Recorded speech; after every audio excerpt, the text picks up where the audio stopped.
Major General Noah Phelps was the son of Lt. David Phelps and Abigail Pettibone Phelps and was descended from the English immigrant William Phelps. His parents settled in Simsbury, Connecticut before 1750, and Phelps became an active and influential man. He was a Yale University graduate, a Justice of the Peace, Judge of Probate for 20 years, and was a delegate to the Constitutional Convention of 1787 to ratify the federal Constitution. Biography. Noah Phelps was the fourth of 9 children born to David Phelps and Abigail Pettibone. David Phelps was the son of Joseph Phelps and his third wife, Mary Case. David married Abigail Pettibone on April 25, 1731, and died of smallpox on December 9, 1760. Noah married Lydia Griswold of Windsor, Connecticut on 10 June 1761 in Simsbury, Connecticut. They had 6 children: Noah Amherst, Lydia Griswold, Chandler Conway, George P. Alicia Phelps, and a son.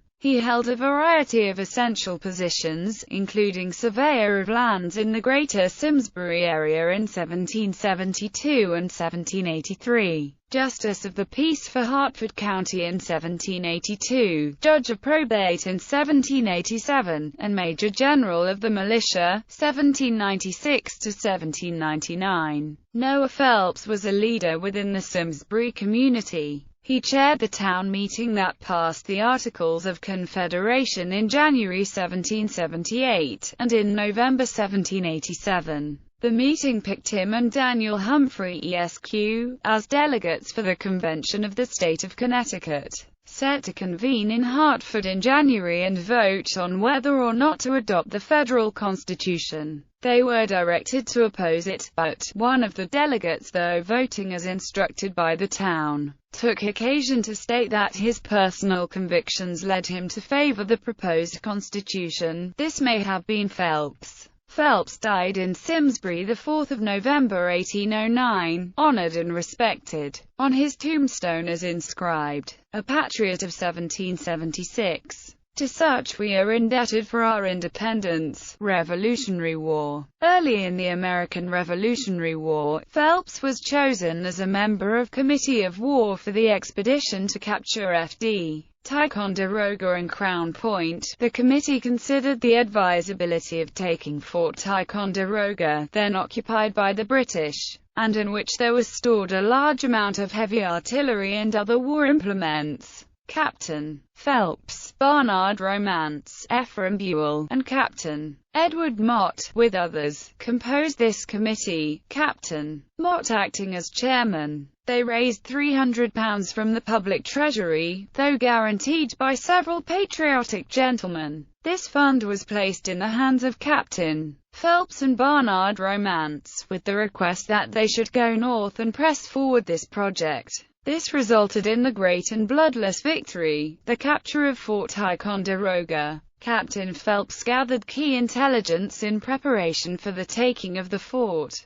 Sent out to reconnoiter the southern part of Lake Champlain, he stopped overnight at a farmhouse some little distance from Fort Ticonderoga. Some British soldiers occupied rooms adjoining Phelps, where they were having a dinner party. Phelps heard them discuss the condition of the fort, and the position taken by the rebels, as they styled the people. Early the next morning, Phelps gained entrance to the fort disguised as a peddler seeking a shave. Pretending that his object was to get shaved, he avoided suspicion, and had an opportunity to ascertain the construction, strength, and force of the garrison, and he had the good fortune to elude detection, though as it afterwards appeared, his presence had begun to excite mistrust before he left the garrison. While returning through the fort, the commander accompanied him, talking with him about the rebels, their object and movements. Phelps, upon seeing a portion of the exterior wall in a dilapidated condition, remarked that it would afford a feeble defense against the rebels,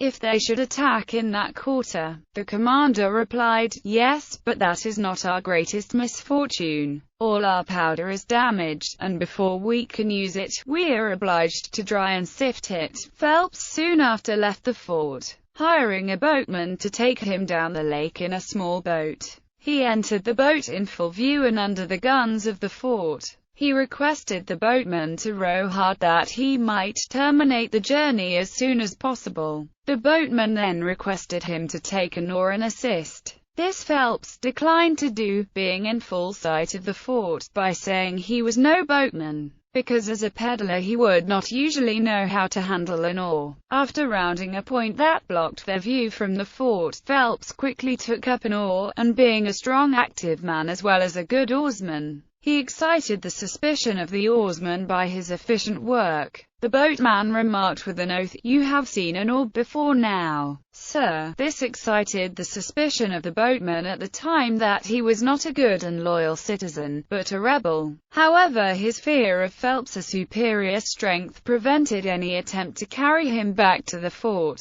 This the boatman confessed to Captain Phelps after the surrender of the fort. Captain Phelps returned safely to his command, and reported the intelligence he had gained to General Ethan Allen. The information he gathered enabled the attacking force to plan a surprise dawn raid that resulted in the bloodless taking of the fort, Trenton and Princeton. At about this time Phelps raised a militia company mostly at his own expense, and was appointed captain. He served under Col. Ward, was at Fort Lee, joined General George Washington's army, and was at the battles of Trenton and Princeton. Later he acted as commissary, and after the war was chosen Maj. Gen. of militia. As commissary, he supplied troops with all manner of supplies, including guns and bayonets, clothing, victualling and liquor, and lodgings for his troops and horses.